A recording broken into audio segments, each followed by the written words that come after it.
शेतकऱ्यांना काहीच दिलं नाही, त्याचा जागर करण्यासाठी उद्धव ठाकरे संभाजीनगर येतात. शेतकऱ्याबद्दलचं सरकारची जी भूमिका आहे ती सरकारने जाहीर केली आहे. मला वाटतं प्रथमतःच शेतकऱ्यांसाठी इतकी भरीव मदत सरकारने जाहीर केली. आम्ही ही मदत दिल्यानंतर सुद्धा स्वतः सरकार हा विचार करतं की आणखीन काही देता येईल का, याच्याबद्दलचं सरकारचं धोरण सुद्धा वरिष्ठ नेते ठरवतील.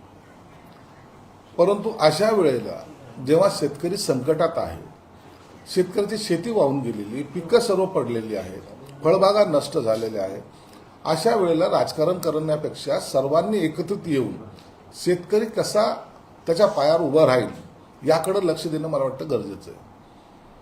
राजकारण करायला इतर माध्यम आहेत ना, पण जो हंबरडा शेतकऱ्यांनी फोडलाय त्याला सांत्वन किंवा त्याला सहकार्य करण्यापेक्षा इतर राजकारण करण्याकडे या लोकांचा कल आहे.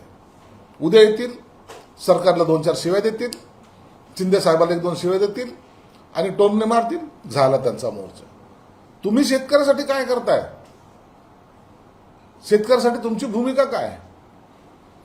तुमच्या सरकारच्या काळामध्ये आलेल्या ज्या अडचणी होत्या तुम्ही किती सॉल्व्ह केल्या, त्या प्रश्नाची उत्तर द्या ना. म्हणजे जेव्हा सत्तेत असतात त्या टायमाला काही करायचं नाही, आणि जेव्हा सत्तेत नसेल त्या टायमाला वाह शेतकऱ्यासाठी असं केलं पाहिजे, तसं केलं पाहिजे. या सर्व गप्पा ज्या आहेत त्या शेतकऱ्यांना कळाल्या आहेत.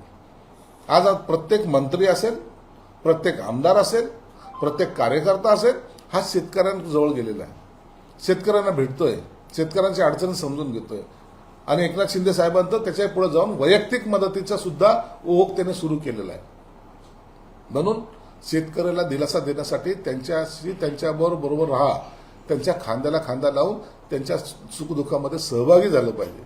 नवीन मोर्चा काढायचा आणि लोकांना आपल्या पक्षाचं शक्ती प्रदर्शन दाखवण्याचा हा केविलवाना प्रयत्न आहे. सहकार मंत्री बाबासाहेब पाटील यांनी एक वादग्रस्त विधान केलेलं आहे. लोकांना कर्जमाफीचा नाद लागलेला आहे. आम्ही निवडणुकी दरम्यान काही आश्वासन देत असतो, गावात नदी आणून द्या अशी मागणी केली, तसं आश्वासन देखील आम्ही देतो, अशा पद्धतीचं विधान त्यांनी केलेलं आहे. नाही, याची दखल मुख्यमंत्री घेतील, निश्चित घेतील. मंत्र्यांनी काय विधान करावे नाही करावे आणि अशा वेळेला कोणतं विधान केलं पाहिजे नाही केलं पाहिजे याच्या सक्त सूचना मुख्यमंत्री साहेबांनी आणि इतर उपमुख्यमंत्री साहेबांनी, एकनाथ शिंदे साहेबांनी पण, अजितदादांनी पण सर्वांना दिलेले आहेत. अशा वेळेला वादग्रस्त एखादं विधान करून सरकारला त्रास होईल असं करू नये असं स्वतः मुख्यमंत्र्यांनी सर्वांना सूचना दिल्यात. आणि म्हणून अशा या स्टेटमेंटची ते निश्चित दखल घेतील. महायुतीमध्ये निधी वाटपावरून धुसफूस सुरू आहे आणि पहिल्यांदा निवडून आलेल्या आमदारांना निधी दिला जातो, त्यामुळे जुने आमदार नाराज आहे अशी चर्चा सुरू आहे. नाही, सरकारने धोरण यासाठी स्पष्ट केलेलं आहे की मागच्या वेळेला इलेक्शनचं वर्ष होतं, त्यावेळेला जुन्या आमदारांना भरभरून सर्वांना निधी दिलेला आहे. जे नवीन आमदार निवडून आले त्यांनी त्यांच्या मतदारसंघात काय करायचं? आता या बाकीच्या योजनेला जो काही पैसा डायव्हर्ट केला जातोय त्यामुळे असलेलं आर्थिक संकट, यामुळे पहिल्यांदा नवीन आलेल्या आमदारांना त्यांनी काही आश्वासन दिलेले असतात. त्यांच्या मतदारसंघामध्ये काही लोकांना सांगतात की आम्ही हे करू ते करू, तर त्यांना प्रायोरिटी द्यावी असं सरकारचं एक मत बनलेलं आहे. आणि तशा सूचना सर्वच वरिष्ठ नेत्यांनी खाली सर्वांना दिलेल्या आहेत. आणि म्हणून हा काही कालावधीनंतर जुन्या आमदारांना सुद्धा निधी देण्याचा सरकारचा मानस आहे. संजय राऊत असं म्हणतात की मराठवाड्यातली पूरस्थिती गंभीर आहे, परंतु सरकार गंभीर नाही. पंतप्रधानांच्या स्वागतासाठी सरकार व्यस्त होतं आणि मराठवाड्यातल्या पूरग्रस्तासाठी पंतप्रधान घोषणा करतील असं वाटतं, पण तसं काही झालं नाही. आणि देवेंद्र फडणवीसांनी जे पॅकेज दिले ती दूरटेक करणार. एक लक्षात घ्या, पंतप्रधान आले त्यांचा प्रोग्राम हा वेगळा विषय असतो. मुख्यमंत्री जाऊन पंचनाम्याने बनवत, जी यंत्रणा असते प्रॉपर यंत्रणा, ते सगळं काम त्याच्या एकदम स्पीडनी चाललेलं आहे त्यांचं. आणि म्हणून त्यांनी तातडीने सरकारने जे आदेश दिले त्या कामामध्ये सगळे अधिकारी गुंतलेले आहेत. महाराष्ट्रातले सर्व अधिकारी पंतप्रधान येणार आहे चला कार्यक्रमाला असं काही झालेलं नाही. परंतु ज्यांना फक्त टीका करायची, आज पंतप्रधान आले, त्यांनी रेल्वेच्या घोषणा केल्या, त्यांनी इतर बाबीच्या घोषणा केल्या, आज महाराष्ट्राला देऊन जे गेलेले ते, म्हणून त्यांचं खरं तर अभिनंदन करायला पाहिजे. त्याच्यावर टीका कसली करता तुम्ही? अहो हे मिळणं सुद्धा काही कमी गोष्ट नाही. म्हणून हा एखादा प्रोटोकॉल जर सरकारने चांगल्या पद्धतीने जर केला असेल किंवा गेले असतील किंवा कार्यक्रम चांगला सुरू झाला असेल, त्याच्यावर टीका करणं योग्य नाही. महाराष्ट्र जर प्रगतीपथावर जायचं असेल तर त्यासाठी ह्या सर्व गोष्टी करणं गरजेच्या असतात आणि त्या केल्या पाहिजेत. म्हणून अशा टीकेकडे लोक लक्ष देत नाहीत. स्तंभपूजनावेळी तुम्ही असं म्हणालात की एकही बिस्किटचा पुडा सोबत न घेऊन येणारा नेता येऊ राहिला. तर खैरे त्याच्यावर असं म्हटले की ज्यांनी तुम्हाला मोठं केलं तुम्ही त्यांचं चांगलं कौतुक करायला पाहिजे, नाही तर तुम्ही त्यांना पक्षाला रॉयल्टी द्यायला पाहिजे की तुम्हाला त्यांनी मोठं केलं म्हणून. अहो, आम्ही पक्षाला रॉयल्टी तर देतोच होतो ना.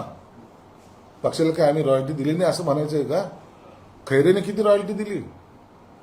बिचारा आज जे त्याचे हाल आहेत ना हे रॉयल्टी दिल्यामुळे आहेत. म्हणून काय आज तुम्ही शेतकऱ्याला काय देताय? तुम्ही जाऊन आता ते फक्त पीक घेणार, एखादं मोसंबीचं झाड हातात दाखवू पाहणार, एखादं डाळिंबाचं पाडणार, एखादं मक्याचं कणीस पाहणार आणि त्याचे फोटो सामनात छापणार. याच्याने शेतकऱ्याला दिलासा मिळतो का? शेतकऱ्याला दिलासा देण्यासाठी काहीतरी केलं पाहिजे ना. आणि हे या लोकांना ते सवय नाही ना. ही लेना बँक आहे, देना बँक थोडी. रॉयल्टीचं कसं आहे, म्हणजे किती रॉयल्टी द्यावं लागायची, खैरेने किती दिली असेल तुम्हाला? म्हणजे उद्धव ठाकरे आता रॉयल्टीचा तुम्हाला बॅलन्स शीट देणं अपेक्षित आहे का? थोडक्यात सांगा. आता हे ज्यांनी रॉयल्टी दिली त्यांना सर्वांना विचारा. तुम्ही पण म्हणलात आम्ही पण दिली.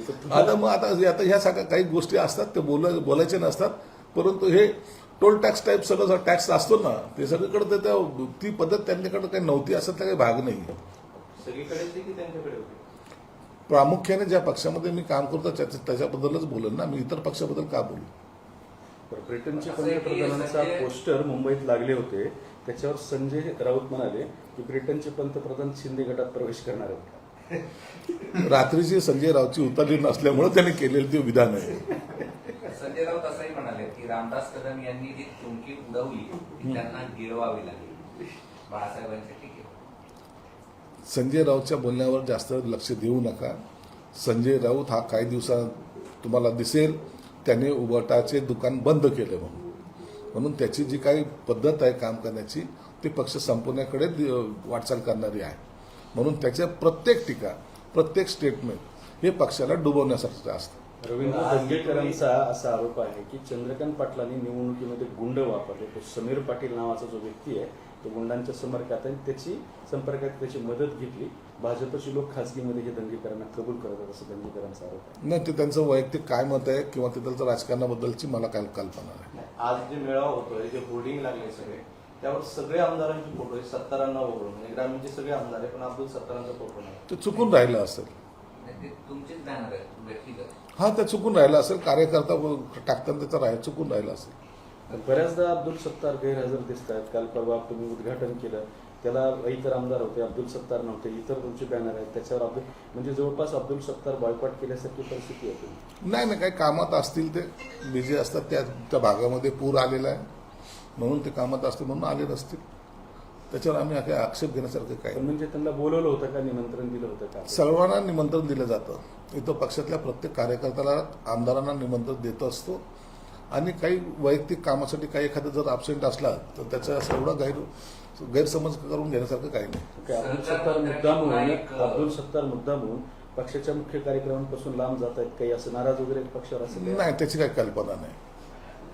सहकार मंत्र्यांनी एक पुन्हा वादग्रस्त विधान शेतकऱ्यांच्या कर्जमाफीवरून केलंय आणि ते म्हणतात की कर्जमाफीचा लोकांना नाद लागला आहे आणि झालं बोलत. आम्हाला निवडून यायचं असेल तर आम्ही आश्वासनं देतो असंही ते पुढे म्हणाले. नाही, याची सरकार दखल घेईल. मुख्यमंत्री साहेब स्वतः दखल घेतील आणि त्या कशा अर्थाने त्यांनी जे बोललंय याचं सुद्धा ते सर्व माहिती तिथे निश्चितच घेतील. मराठा आरक्षणासाठी जो जी आर काढलाय तो रद्द करण्यासाठी नागपूरमध्ये ओबीसी मोठ्या संख्येने रस्त्यावर उतरलेले आहेत. जातीमध्ये तेढ निर्माण होऊ नये ही सरकारची भूमिका आहे आणि सरकार त्या पद्धतीने प्रयत्न करत आहेत. त्या संदर्भामध्ये सर्व जाती धर्माच्या लोकांना ज्यांनी मग बंजारा समाज असेल, ओबीसी समाज असेल, माळी समाज असेल, मराठा समाज असेल, या सर्वांच्या वेगवेगळ्या पातळीवर मुख्यमंत्री स्वतः बैठका घेत आहेत. सर्वांना एकच त्यांनी सांगितलेलं आहे की कुणाच्यालाही आरक्षणाला धक्का न लावू देता आपण हे सर्व करतोय. म्हणून ह्या सगळ्या चर्चेमधून ह्याचा तोडगा निघेल. पण काही लोक त्याचं राजकारण करण्याचा जर प्रयत्न करत असतील तर त्यांना विनंती आहे की जातीमध्ये तेढ निर्माण करू नका. सर्वांनी एकत्रितपणे चांगल्या पद्धतीने राहावं ही सरकारची भूमिका आहे. धरणांच्या परिसरामध्ये आता दारू विक्रीला परवानगी देण्यात आलेली आहे. दारूच्या परिसरातले हॉटेल्स असतील किंवा जे पर्यटन स्थळ विकसित करायचे त्या ठिकाणी सुद्धा दारू आता भेटली गेली जाणार. नाही, सरकारचं ते धोरण असेल तर त्याला पण त्याच्यावर आक्षेप घेण्यासारखं काही नाही. तर मग त्या ठिकाणी देऊ नये वगैरे अशी पूर्वीची धोरणं होते. ठीक आहे ना, काही कालानुसार काही बदल करावे लागतात आणि पर्यटनाला जर चालना द्यायची असेल, काय असं काही केलं असेल तर त्याच्यामध्ये एवढं काहीतरी आगडोप करण्याचं काही विशेष कारण नाही.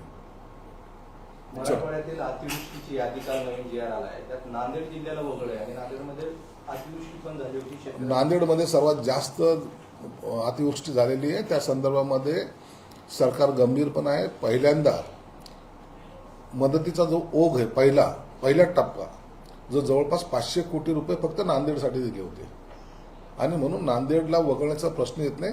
नांदेडमध्ये सर्वात जास्त पुराचा तडाखा बसलेला आहे. चल, याचा प्रश्न आहे, रोहित पवार यांची चौकशी करण्याचे आदेश दिले आहेत. रवी प्रकरणात प्रमाणिकराव कोकाटेच्या रवी प्रकरणात रोहित पवार यांची चौकशी करा असं सांगितलंय. पोलीस चौकशी करणार आहेत आता रोहित पवारांची. आता जे होईल ते समोर पाहता येईल. काही लोकांना बेछूट आरोप करण्याची सवय लागलेली. उठायचं, कुणाला काही आरोप करायचे आणि आपला TRP वाढून घ्यायचा, ही काही लोकांना आता सवय लागली. ड्रग्सची सवय सारखी ही एक सवय काही लोकांना जडलेली आहे आणि म्हणून यांचा कधी ना कधी हे पडदा हे लोकांसमोर उघडा होणारच आहे. उठलं रोज एकावर आरोप करायचे आणि मी काहीतरी संशोधन करतोय किंवा मी काहीतरी मोठा नेता आहे असा आविर्भाव आणायचा, हे काही लोकांची सवय झालेली आहे. बरं, अतिवृष्टीमुळे शेती बाधित झाली आहे, नुकसान झालंय आणि आपल्याकडे क्रीडा संकुलाचा अभ्यास करण्यासाठी राज्याचे क्रीडा युवक कल्याण खात्याचे मंत्री अधिकारी कोकाटे साहेब दुबई तसेच कतारच्या दौऱ्यावर रवाना झाले. महत्वाचे म्हणजे दौऱ्याला जाण्यात अडचण नाही, पण तिथं जो खर्च येणार आहे तो पुण्यातील शिवछत्रपती क्रीडा संकुलाच्या सुविधांसाठी जो निधी होता तो निधी वापरून यांची परदेशवारी सुरू. मी त्याच्या संदर्भात मला काही कल्पना नाही. सरकार ते आल्यानंतर कदाचित त्याच्यावरचं स्पष्टीकरण ते स्वतः देऊ शकतील.